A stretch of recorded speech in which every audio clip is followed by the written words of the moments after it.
ওকে, তাহলে আগের দিন পর্যন্ত হচ্ছে আমরা তোর মাইল্ড স্টিলের অ্যাডভান্টেজ, ডিসঅ্যাডভান্টেজ, বা সরি, যে কোনো স্টিলের অ্যাডভান্টেজ ডিসঅ্যাডভান্টেজ এইগুলো নিয়ে আমরা আগের দিন আলোচনা করেছি।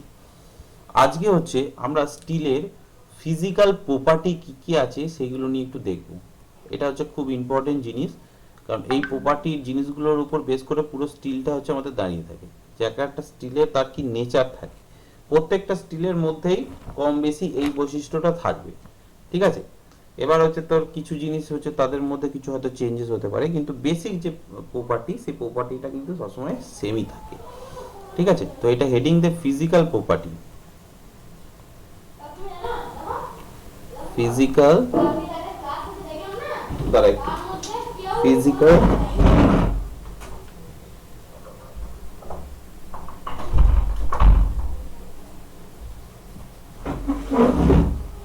Physical properties.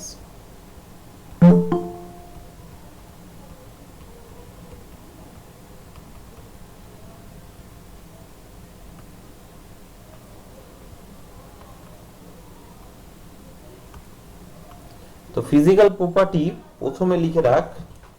First physical property যেটা, সেটা হচ্ছে তোর এক নম্বর হচ্ছে modulus of elasticity. Modulus of elasticity.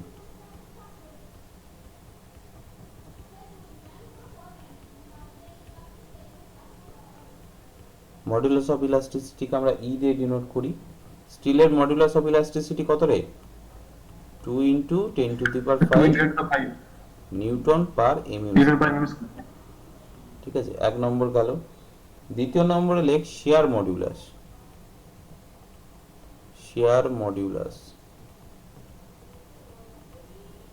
Share modulus যেটাকে আমরা জি দিয়ে ডিনোট করি। শেয়ার মডিউলাসটা লিখে রাখ 0.769 ইন্টু 10⁵ নিউটন পার এমএম স্কোয়ার।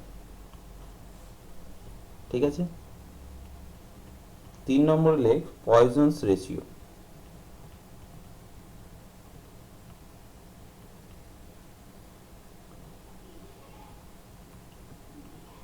পয়জনস রেশিও, এটাকে মিউ দিয়ে ডিনোট কর। পয়জনস রেশিওতে দুটো ভাগে কর, একটা হচ্ছে ইলাস্টিক রেঞ্জে এর পয়জনস রেশিও কত থাকে, আর প্লাস্টিক রেঞ্জে এর পয়জনস রেশিও কত থাকে। তাহলে ইলাস্টিক রেঞ্জ যদি ধরা হয় তাহলে এর পয়জনস রেশিও থাকে 0.3, আর যদি প্লাস্টিক রেঞ্জে ধরা হয়, প্লাস্টিক রেঞ্জ, তাহলে হচ্ছে এর পয়জনস রেশিও হচ্ছে 0.5, যেটা হচ্ছে ম্যাক্সিমাম। কারণ প্লাস্টিকের ক্ষেত্রে তুই যা টানবি সেইভাবেই সেই রিয়াক্ট করবে, ঠিক আছে। এই দুটোর জিনিস সবচেয়ে বেশি কোশ্চেন আসছে কিন্তু ইলাস্টিক রেঞ্জের ক্ষেত্রে। 4 নম্বরটা যেটা, সেটা লেখ কোএফিসিয়েন্ট। স্যার একটু উপরে তুলুন। Coefficient, coefficient of thermal expansion.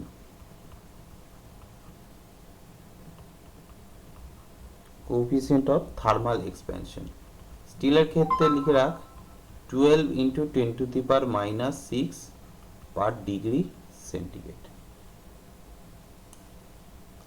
5 নম্বর পয়েন্টে লিখে রাখ ইউনিট মাস, স্টিলের ইউনিট মাস। এইটা কোশ্চেনে আসে যে স্টিলের ইউনিট ওয়েট কত হয়। ঠিক আছে, আমরা ইউনিট মাসটা লিখে দিচ্ছি, তাহলে বুঝে যাবি। 7.85 into 10⁻³ kg per metre cube. এটাকে আমরা অনেক সময় কিভাবে লিখি, 7850, তাই তো, কেজি পার মিটার কিউব। এটা অনেক সময় কোশ্চেন আসে যে স্টিলের ইউনিট ওয়েট কত, 7850 কিলো নিউটন এই কেজি পার মিটার কিউব। ঠিক আছে। আর লাস্ট যেটা আছে 6 নম্বরটা লিখে রাখ specific gravity. Specific gravity, specific gravity হচ্ছে স্টিলের 7.85। ঠিক আছে, এই কটা জিনিস আমাদের কিন্তু মনে রাখতে হবে। এর মাঝে হচ্ছে এইটা সবাই লিখে নে। এর মাঝে আমি একটা কোশ্চেন করাচ্ছি, এটা হচ্ছে অলরেডি তোর কোশ্চেনটা এসেছিল প্রিভিয়াস কোন একটা ইয়ারে, এসএসসিতে এসেছিল, 2015-তে এসেছিল। কোশ্চেনটা একটু টাইপ লেখ, লেখ 1 কিউবিক, স্যার একটু দাঁড়ান স্যার একটু। হ্যাঁ লেখ না, লেখ 1 cubic metre of mild steel weight about A 1000 kg, B 3625 kg, C 7850 kg, আর D 12560 কেজি। এটা হচ্ছে এসএসসি জেই 2015-তে এই কোশ্চেনটা এসেছিল। অ্যানসারটা সি হবে নাকি? তাহলে অ্যান্সারটা সি হবে, দেখে বোঝা যাচ্ছে 7850। ঠিক আছে, এবার আমাদের যে স্টিলের যে রডগুলো হয়, এটা তো গেল আমরা থিওরিটিক্যালি সমস্ত কিছু বললাম। একটা জিনিস হচ্ছে আমরা যখন প্র্যাকটিক্যাল ফিল্ডে যখন কাজ করি, কত টন আমরা স্টিলের যেটা করি সেটাকে আমরা টনেতে মাপ দিই। তোরা যখন কাজ করবি, কাজ করার সময় দেখবি তোরা হচ্ছে টনেতে সব কিছু মেজারমেন্ট, ঠিক আছে, স্টিলের রড। এবং স্টিলের রড হচ্ছে আমাদের একটা জেনুইন একটা ফর্মুলা আছে, যেটা থেকে হচ্ছে আমরা স্টিলের রডটাকে বলতে পারি যে আমার কত টন স্টিলের রড লাগবে। আমার স্টিলের ডায়ামিটার যদি আমার বলে দেয়, ধর আমি 12 mm সাইজের স্টিলের রড দিতে চাইছি, তাহলে আমার কত রড দিলে আমার হচ্ছে তোর কত টন রড কিনলে হচ্ছে আমার কাজ অ্যাকচুয়ালি হয়ে যাবে। এটা কিন্তু একদম জেনুইন জিনিস, প্র্যাকটিক্যাল জিনিস আমি একটা শেখাচ্ছি। এটা সবাই লেখা হয়ে গেছে কি? আগে বল, তারপর আমি নিচে যাচ্ছি। হ্যাঁ স্যার হয়েছে। ঠিক আছে, আমি একটা জেনুইন জিনিস শেখাচ্ছি, এই জিনিসটা কিন্তু খুব কাজে লাগবে। ঠিক আছে, এটা নোট বলে লিখে রাখ। ঠিক আছে, এটা নোট বলে লিখে রাখ।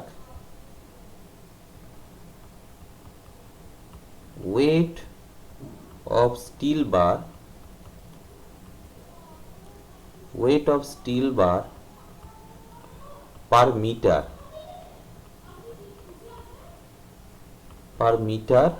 length। আমরা পার মিটার লেন্থে স্টিলের ওয়েট কত হয় সেটা আমরা কিভাবে বার করব? সেটা হচ্ছে area of steel bar, area of steel bar into density. ঠিক আছে, এবার এরিয়া অফ স্টিল বার কত হয়? পাই/4 ইন্টু ডি স্কোয়ার। আর ডেনসিটি আমাদের কত জানা আছে? 7850।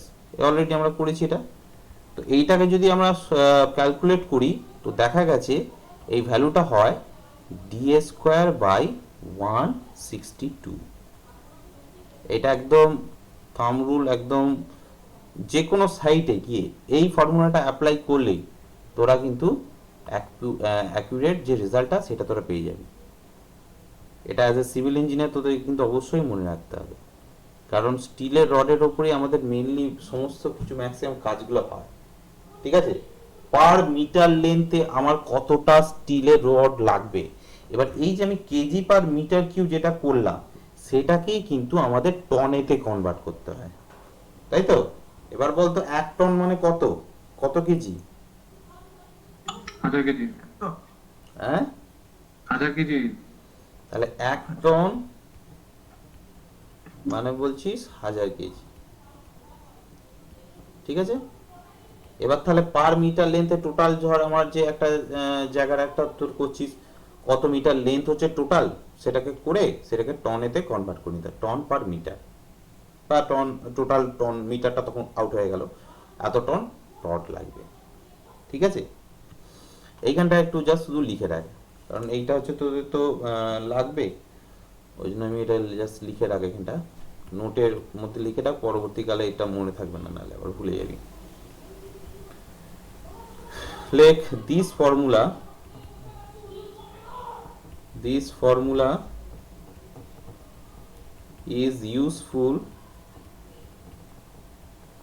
for site work.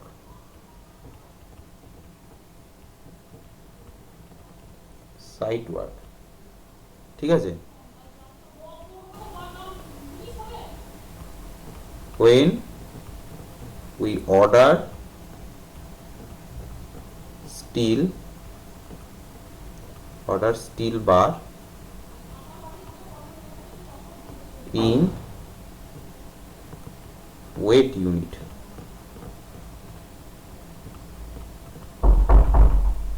or যায় দাঁড়া or tons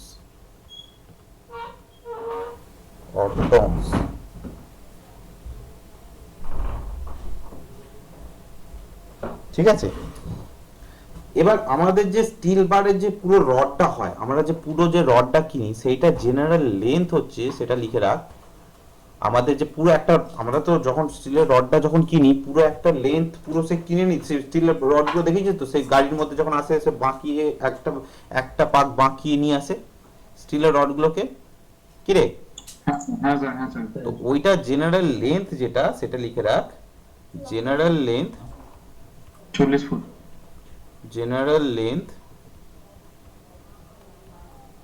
of one steel bar হচ্ছে 12 মিটার, 12 মিটার। এগুলো কিন্তু একদম প্র্যাকটিক্যাল নলেজ, ঠিক আছে? এগুলো থিওরিটিক্যালি অত ধরে সাউন্ড না হলেও এগুলো হচ্ছে প্র্যাকটিক্যালি হচ্ছে আমাদের দরকার লাগে। যে কোনো তোরা সাইটে যখন যাবি, তার মানে কি, তুই ধর আমার হচ্ছে 100 মিটার লেন্থের ধর আমার স্টিল রড লাগবে, তাহলে আমার কটা এরকম স্টিল বার কিনলে আমার হয়ে যাবে কাজ, সেটা হচ্ছে তোরা বুঝে আমি 12 মিটার যদি থাকে, ধর 120 মিটারই হলো, তার মানে কি 10টা এরকম স্টিলের রড কিনে নিলে আমার কাজ চলে যাবে। বুঝতে পারছিস? তো এইভাবে হচ্ছে আমাদের অ্যাকচুয়াল জিনিসগুলোকে করা হয়। ক্লিয়ার সবার কাছে?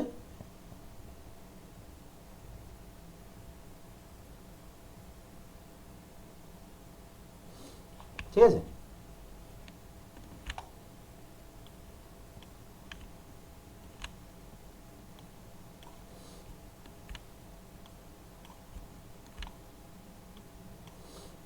চলো, তো এইগুলো হচ্ছে আমার ফিজিক্যাল প্রপার্টিটা সম্পর্কে আমরা জেনে নিয়েছি, ঠিক আছে? এবার আমরা আসবো মেকানিক্যাল প্রপার্টি, যে স্টিলের মধ্যে কি কি মেকানিক্যাল প্রপার্টি কাজ করে সেগুলো সম্পর্কে আমরা একটু জেনে নেব। এখনো পর্যন্ত কিন্তু স্টিলের মেন জিনিস আমরা ঢুকিনি, কিন্তু মেন জিনিস করতে গেলে কিন্তু এই বেসিক জিনিসগুলো কিন্তু কনসেপ্ট ক্লিয়ার রাখা খুব দরকার। কারণ যখন একটা স্টিল সম্পর্কে পড়ছিস, তার বেসিক জিনিস যদি না জানিস, তো যখন এর হায়ার অনেক ম্যাথামেটিক্যাল ইকুয়েশন আছে, তখন কিন্তু সেইগুলো বুঝতে একটু, কনসেপ্টটা বুঝতে একটু সমস্যা হবে, ঠিক আছে? সুতরাং স্যার ওই পাতাটা একবার দেখি, স্যার ওই পাতাটা একবার দেখি।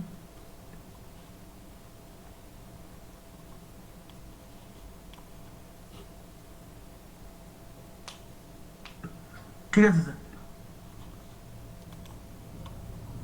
ঠিক আছে, তো এটা হেডিং দে মেকানিক্যাল প্রপার্টি।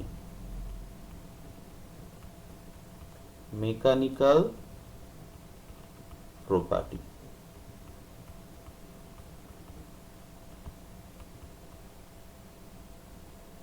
তো ফার্স্টে হচ্ছে আমরা মেকানিক্যাল প্রপার্টির মধ্যে ফার্স্ট যেটা করব সেটা হচ্ছে তোর ডাক্টিলিটি।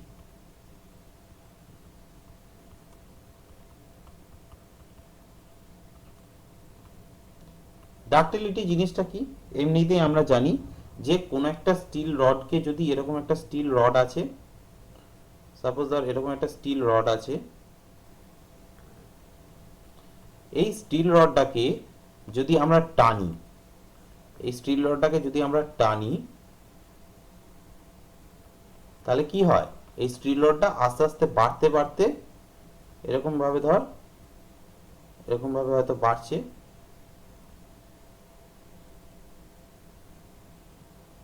এরকম ভাবে বাড়তে বাড়তে পুরোটা একটা থিন ওয়্যার টাইপের হয়ে যায়, তাই তো? এই যে প্রপার্টি, এই জিনিসটাকে আমরা বলি ductility.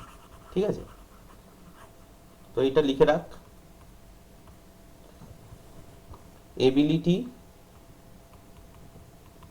ability of steel to deform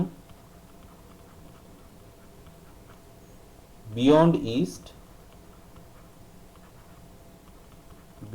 its elastic limit।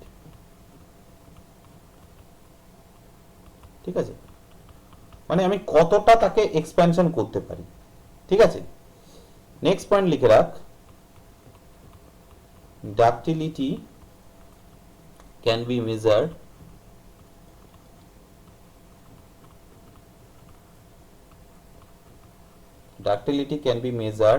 by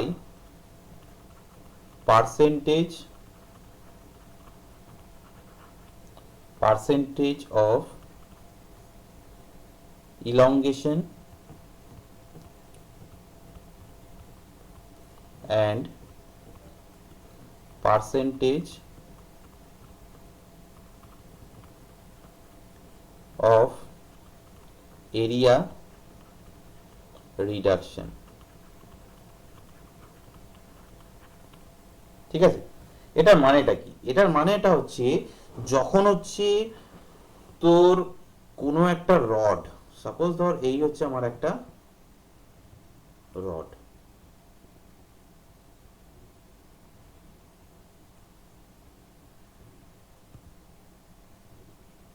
এই হচ্ছে সাপোজ আমার একটা রড। তো এর যে লেন্থটা, এর একটা নির্দিষ্ট লেন্থ থাকবে। ঠিক আছে, সাপোজ ধর এটা হচ্ছে এল, এর যে ক্রস সেকশনালটা তার এরিয়া ধর এ। ঠিক আছে, এর যে টোটাল ইলংগেশন, যখন এটাকে আমরা টানবো, যখন এটাকে আমরা টানি, অ্যাকচুয়ালি কি হয়, লেন্থ যত বাড়ে এর ক্রস সেকশনাল এরিয়াটাও তো কমে যায়। এটাই তো আমরা জানি যে জিনিসটাকে যখন টানবো ধর এরকম সাইজের হচ্ছে, এর ক্রস সেকশনাল এরিয়াটাও তো কমে যাচ্ছে, কিন্তু আমরা ইলংগেশনের সময় কি সেটাকে আমরা মেজারমেন্ট করি? সেটা কিন্তু মেজারমেন্ট আমরা করি না। ধর এরকম টাইপের হয়ে গেল।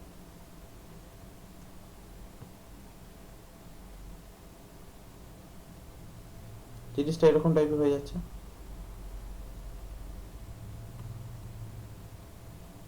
এরকম টাইপের হয়ে যাচ্ছে, তাই তো? তাহলে কি এর মধ্যে হচ্ছে তোর কি টোটাল যে লেন্থটা ছিল এল, এখন হচ্ছে এর লেন্থটা বেড়ে কত হলো? এর লেন্থটা বেড়ে হলো এল প্লাস ডেল এল। ঠিক আছে, এর ক্রস সেকশনাল এরিয়াটা আগে কত ছিল? ক্রস সেকশনাল এরিয়াটা কত ছিল? এ। তাহলে এখন নতুন যে ক্রস সেকশনাল এরিয়াটা কত? এ মাইনাস ডেল এ, কারণ এরিয়াটা তো কমে গেল। ঠিক আছে, তো এইটার উপর বেস করে আমাদের পার্সেন্টেজ অফ ইলংগেশন কিন্তু আমাদের করা যেতে পারে। ঠিক আছে, একটা জিনিস মনে রাখবি, আমাদের যে এখানে যে লেন্থটা হয়, সেই লেন্থটা কিন্তু ক্রস সেকশনাল এরিয়ার উপর অনেকটা ডিপেন্ড করে। আমি একটা ইকুয়েশন লেখাচ্ছি, ইকুয়েশনটা লিখলেই তোরা জিনিসটা বুঝতে পারবি, যেটাকে আমাদের গজ লেন্থ বলে। ঠিক আছে, তো আগে এখানে ইকুয়েশনটা লেখ, percentage of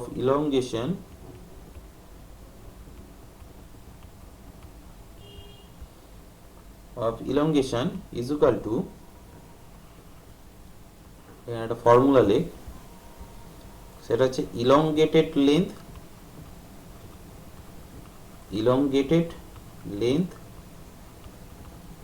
minus gauge length।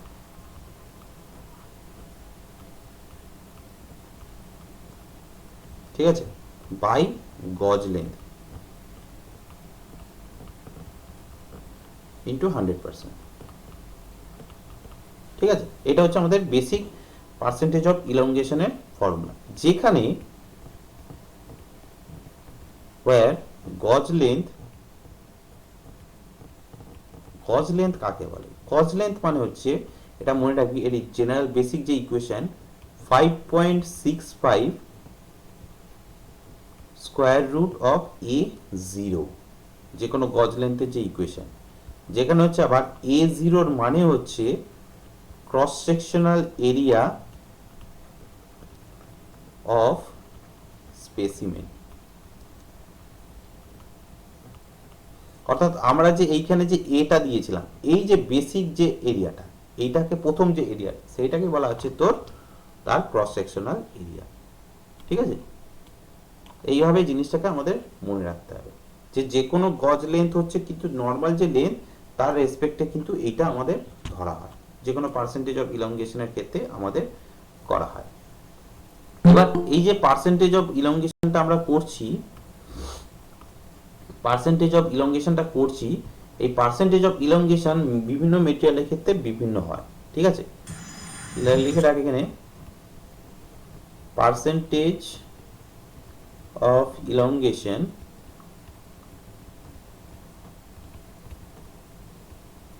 লিখে রাখ, এর ভ্যালুটা যদি গ্রেটার দেন 15% হয় তখন হচ্ছে সেটা হচ্ছে ductile material.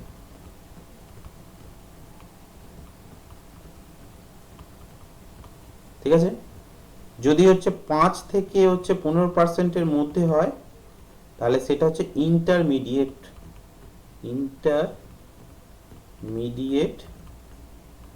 Ductile material.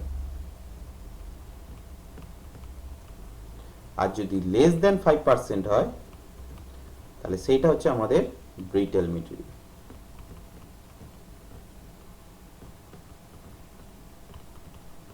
Clear?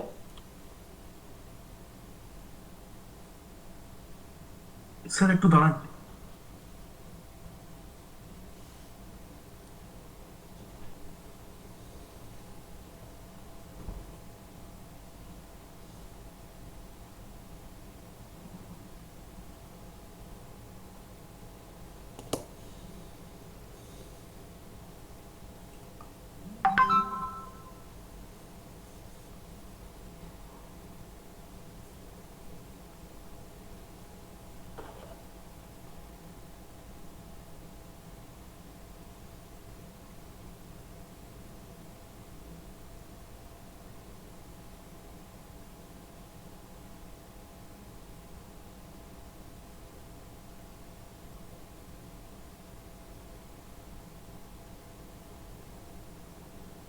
হয়েছে।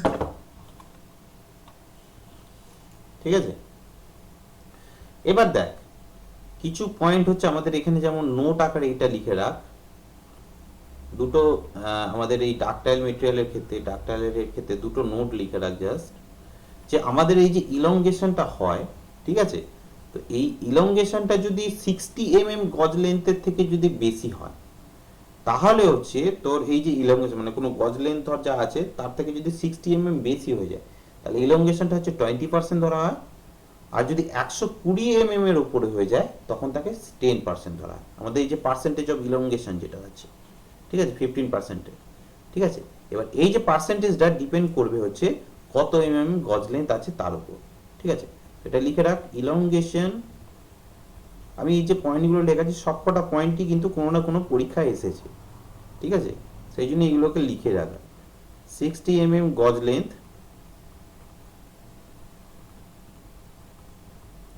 হচ্ছে লিখে রাখ 20%।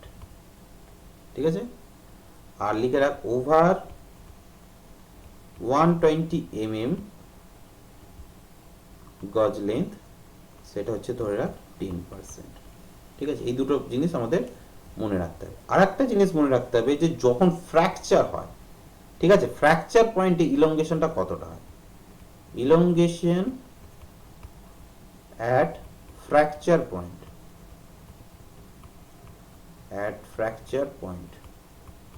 এটা হয়ে থাকে অ্যারাউন্ড 23 থেকে 35%। ঠিক আছে, এই দুটো পয়েন্ট কিন্তু নোট আকারে লিখে রাখ।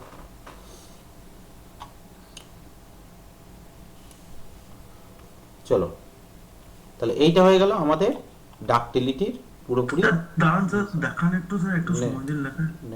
লেখ।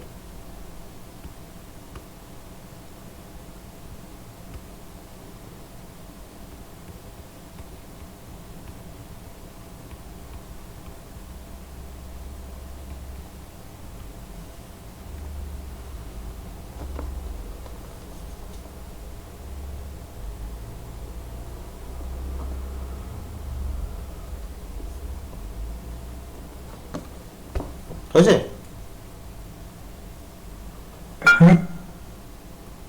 বেশ, এবার দেখ, এবার আসছি আমরা টাফনেস। টাফনেস জিনিসটা আমাদের আমাদের এমনি থিওরিটিক্যাল আমাদের ক্লাসের ক্ষেত্রে সেরকম খুব একটা ইম্পর্টেন্ট নয়, শুধু জাস্ট বেসিক জিনিসটা লিখে আমরা এটা ছেড়ে দেবো।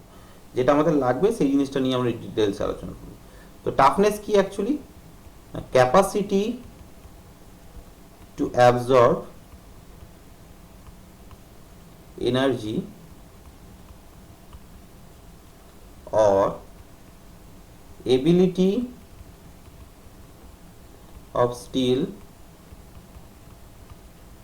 to resist fracture under impact loading ঠিক আছে? কোনো জিনিস হচ্ছে কোনো একটা ইম্প্যাক্ট লোডিং পড়লো, তো সেই লোডটাকে কতটা রেজিস্ট করতে পারছে সেইটাকেই বলা হচ্ছে তার টাফনেস। আর একটা নেক্সট পয়েন্ট লিখে রাখ, ক্যাপাসিটি টু অ্যাবজর্ব, তারপর কি লিখেছেন? এনার্জি। এনার্জি। নেক্সট পয়েন্টটা লিখে রাখ, the area under stress strain curve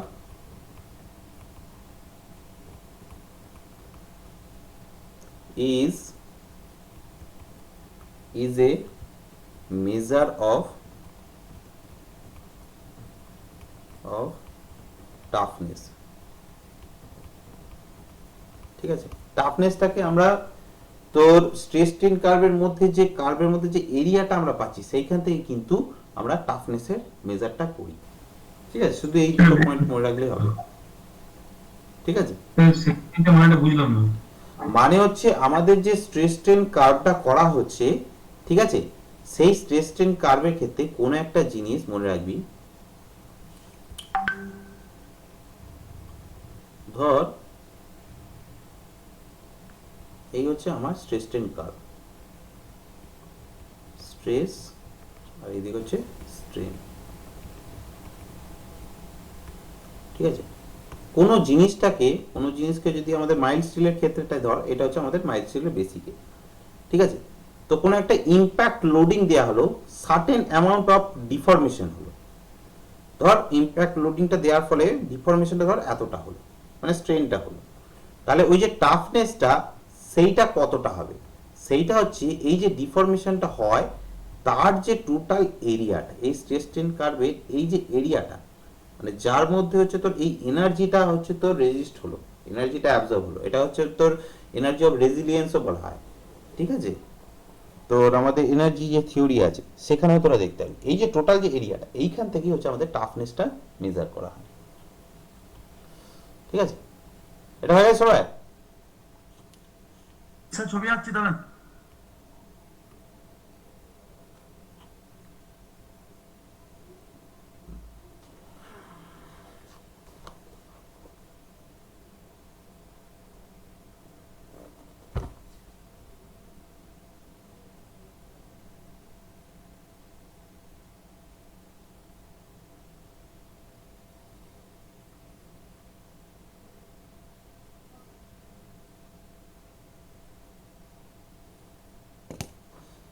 আচ্ছা,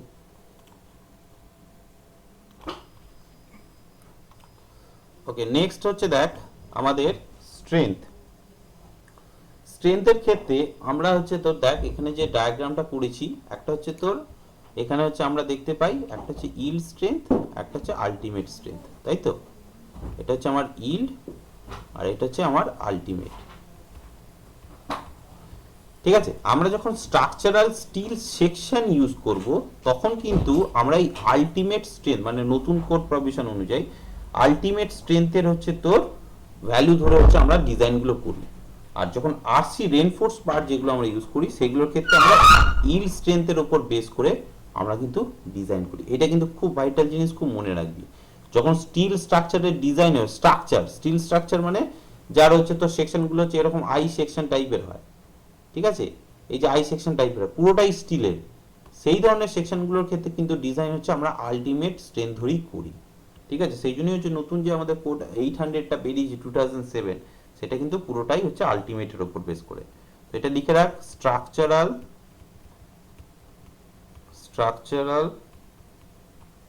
steel is specified according to characteristics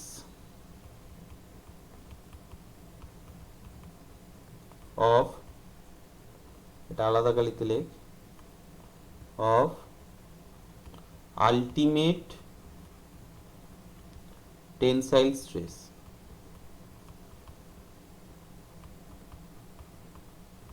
এটাকে আমরা FU দিয়ে ডিনোট করি, ঠিক আছে। আর আমাদের যে এটা হয় আরসি যে স্ট্রাকচারগুলো হয়, রেইনফোর্সের যে স্ট্রাকচারগুলো হয়, তার ক্ষেত্রে লিখে রাখ রেইনফোর্সমেন্ট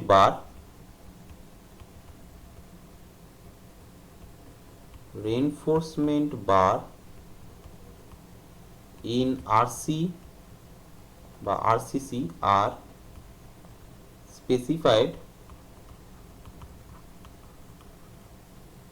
according to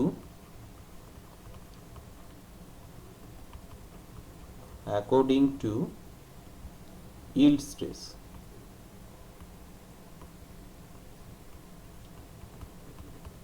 yield স্ট্রেসটাকে হচ্ছে আমরা কি দিয়ে ডিনোট করি, এফটি বা এফসি, যে কোনো একটা টার্ম দিয়ে আমরা ইউজ করি, ঠিক আছে। অনেক সময় এফ দিয়েও আমাদের করা হয়, অনেক জায়গায় দেখবি এফ ওয়াই দিয়েও আমরা করি।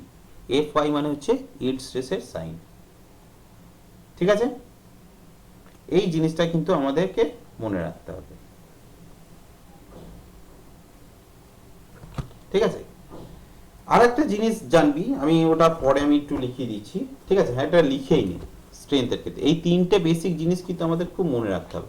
তোরা একটা নাম নিশ্চয়ই শুনেছিস, যে স্টেনলেস স্টিল যেটা হচ্ছে তোর জংরোধক যে স্টিলটা হয়, ঠিক আছে। ওটা সম্পর্কে একটু লিখে রাখ, নোট করে।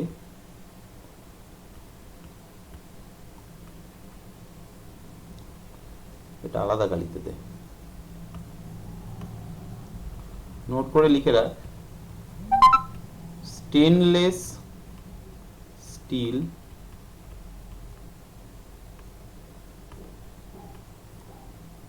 is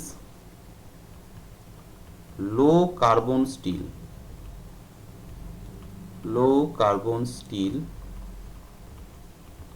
with around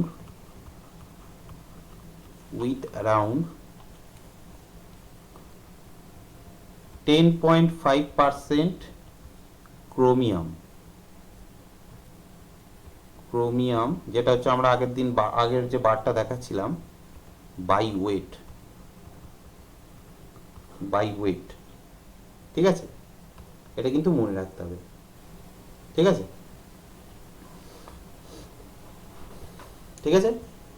আর একটা পয়েন্ট লিখে রাখ, যে স্টিলের ডাক্টিলিটি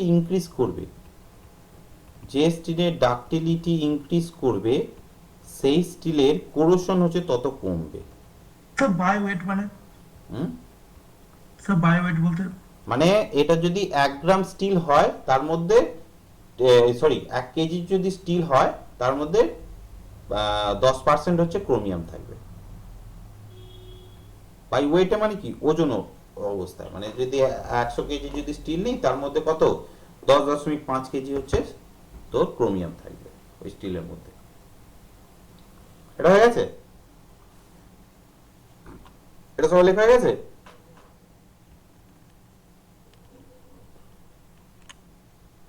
স্যার লাস্ট লাইনটা দেখেন একবার। আমি যতক্ষণ বলছি ততক্ষণ বলতে পারিস নি। এটা অন করতে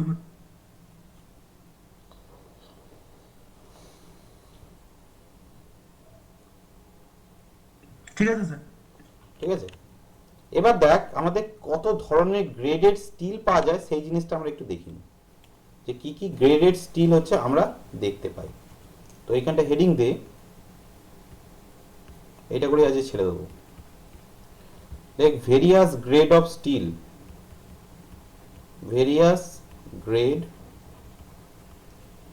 অফ স্টিল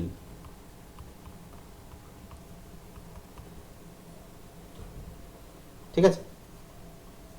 আমাদের অনেক প্রকারেরই হয়, জেনারেলি আমরা চারটে আমরা মনে রাখবো, ঠিক আছে। তো এখানটাতে ফার্স্ট হচ্ছে, এখানে একটা বক্স টাইপের হবে, ফার্স্ট হচ্ছে গ্রেড, তারপর হচ্ছে তার আলটিমেট স্ট্রেস, যেটা আমি এটা সাইন দিয়ে দিচ্ছি এফ ইউ, আর এটা দিচ্ছি আমরা এফ ওয়াই, ইল্ড আর আলটিমেট যে ভ্যালু, সেগুলো হচ্ছে কার কার ক্ষেত্রে কত হয় সেই জিনিসটা আমাদের একটু মনে রাখতে হবে। আমাদের দেখ, আমি এগুলো প্রত্যেকটা নাম কিটা কেন দেওয়া হয় আগে এটা লিখে নে, তারপর আমি বলে দিচ্ছি। প্রথম যেটা আসছে E250, এই E250 মানেই হচ্ছে FE410, ঠিক আছে। এর আবার তিনটে পার্ট আছে, এ, বি আর সি। আলটিমেট স্ট্রেস হচ্ছে এর 410, এগুলো সব ইউনিট হচ্ছে এমপিএ, মেগা পাস্কাল, এটারও এমপিএ 410, এগুলো সব হচ্ছে 410।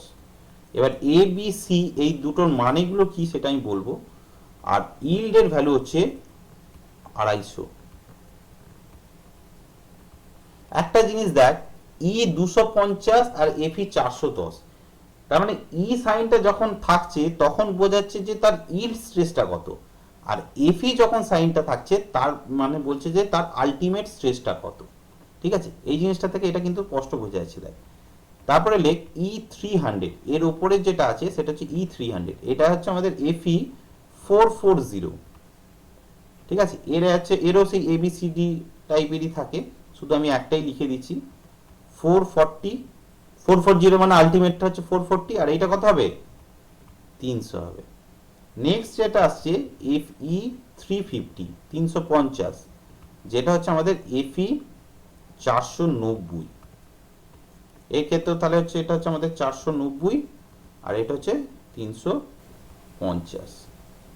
আর লাস্ট যেটা হচ্ছে আমাদের E410 FE 540, তাহলে এর ক্ষেত্রে হচ্ছে তোর 540,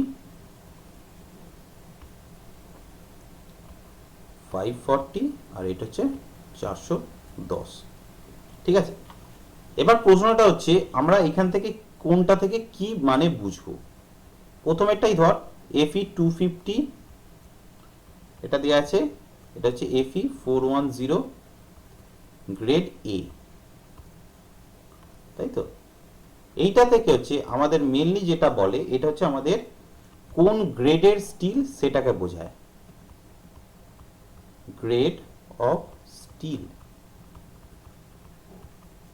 যার মধ্যে 250 মানে হচ্ছে আমাদের ক্যারেক্টারিস্টিক্স ইল্ড স্ট্রেস, আর 450টা যখন বলবে সেটা হচ্ছে characteristics ultimate stress,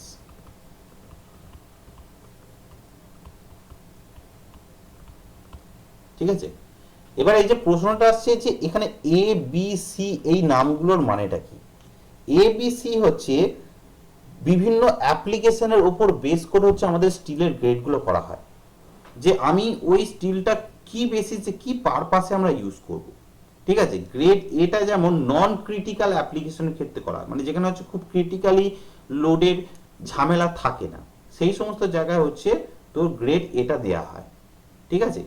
grade B যেমন হচ্ছে ক্রিটিক্যাল যেখানে অ্যাপ্লিকেশন করা হয়, ঠিক আছে, যেখানে হচ্ছে ধর টেম্পারেচার হচ্ছে 0 ডিগ্রি নিচে নামে না, সেই সমস্ত ডিগ্রির ক্ষেত্রে হচ্ছে আমরা গ্রেড বি স্টিল ইউজ করি। আবার গ্রেড সি যেটা হচ্ছে সেটা হচ্ছে -40 ডিগ্রি সেন্টিগ্রেড পর্যন্ত যেখানে টেম্পারেচার চলে যায় সেই সমস্ত জায়গায়, মানে গ্রেড এ হচ্ছে আমাদের নর্মাল টেম্পারেচার যে যে সমস্ত জায়গায় সেইখানে হচ্ছে আমরা ইউজ করছি নর্মাল ক্ষেত্রে। তারপর হচ্ছে তো গ্রেড বি যেটা হচ্ছে সেটা হচ্ছে 0 ডিগ্রি টেম্পারেচার পর্যন্ত ক্রিটিক্যাল যে সমস্ত জায়গা আছে সেই সমস্ত জায়গায়, ঠিক আছে। আর গ্রেড সি হচ্ছে যেখানে একদম বিলো টেম্পারেচার চলে যায় নর্মাল টেম্পারেচারের থেকে, ঠিক আছে। এটা আমি জাস্ট শুধু একটু লিখিয়ে দিচ্ছি, এটা নোট বলে লিখে রাখ, এটা এখানে নোট বলে লিখে রাখ, লিখে রাখ। ফার্স্টে লেখ grade A is used for non critical application. Non critical application অর্থাৎ নর্মাল স্ট্রেস যেখানে কাজ করে, normal stress when members are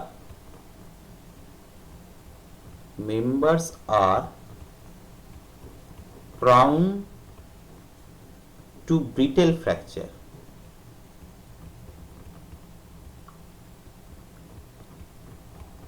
পুরোটা লেখা হয়ে যাক, তারপরে আমি বুঝিয়ে দিচ্ছি। নেক্সট হচ্ছে grade B. Grade B is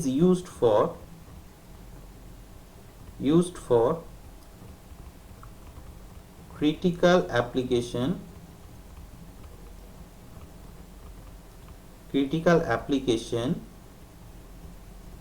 when temperature does not fall below 0 degree centigrade and when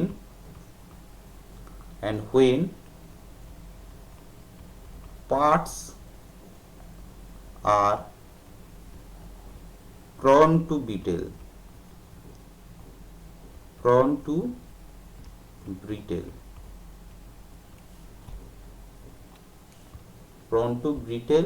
fracture or fluctuations of stresses as in case of bridges। ঠিক আছে, তার মানে গ্রেড বি যে স্টিলগুলো সেগুলো কিন্তু মেন যে ব্রিজের যে স্টিলগুলো হয় সেগুলো কিন্তু গ্রেড বি স্টিল। ঠিক আছে, যেখানে কি লোডটা বারবার হচ্ছে তো রিভার্সেবল হয়, ওর উপর দিয়ে তো অনেক রাস্তায় অনেক যানবাহন চলে, লাইভ লোডের এটা অনেক বেশি থাকে, তার মানে ক্রিটিক্যাল অ্যাপ্লিকেশন হচ্ছে অনেক বেশি দেখা যায়। নর্মাল যে আমাদের বাড়ির ক্ষেত্রে সেটাতে ক্ষেত্রে আমরা হচ্ছে গ্রেড এ টাইপের স্টিল ইউজ করি। গ্রেড বি কিন্তু এই সমস্ত যে আমাদের যে বিল্ডিং গুলো হয়, ব্রিজ ফ্রিজ যেগুলো হয়, যেখানে ইম্প্যাক্ট লোডটা হচ্ছে অনেক বেশি ভাইটাল, সেখানে আমরা গ্রেড বি ইউজ করি। আর গ্রেড সি লিখে রাখ, grade C is a guaranteed low temperature, মানে যেখানে একদম টেম্পারেচার যাবে up to -40 degree centigrade and it's Sir? বল 0 ডিগ্রি সেন্টিগ্রেড অ্যান্ড হোয়েন, তারপরে কি লিখেছেন? and when Degree. parts PARTS আচ্ছা, shall be used for impact loading and higher chances of brittle fracture। মানে যেখানে ব্রিটেল ফ্র্যাকচার হওয়ার চান্স খুবই বেশি, লাইক সি মেরিন। কারণ বুঝতে পারছিস, জাহাজের যে স্টিলগুলো ইউজ করি সেগুলো কিন্তু গ্রেড সি টাইপের স্টিল। ঠিক আছে, নর্মাল যে বিল্ডিং এর যে স্টিলগুলো হয় সেগুলো হচ্ছে তোর গ্রেড এ, ব্রিজের যে স্টিলগুলো ইউজ করব সেগুলো হচ্ছে গ্রেড বি, আর হচ্ছে আমাদের জাহাজের ক্ষেত্রে যে সমস্ত স্টিলগুলো ইউজ করব সেগুলো হচ্ছে আমাদের গ্রেড সি। এই জিনিসগুলো কিন্তু খুব ভালোভাবে মনে রাখতে হবে, কারণ অ্যাজ এ ইঞ্জিনিয়ার হিসাবে তোদের কিন্তু এই জিনিসগুলোই কিন্তু মাথার মধ্যে রাখতে হয়। ঠিক আছে।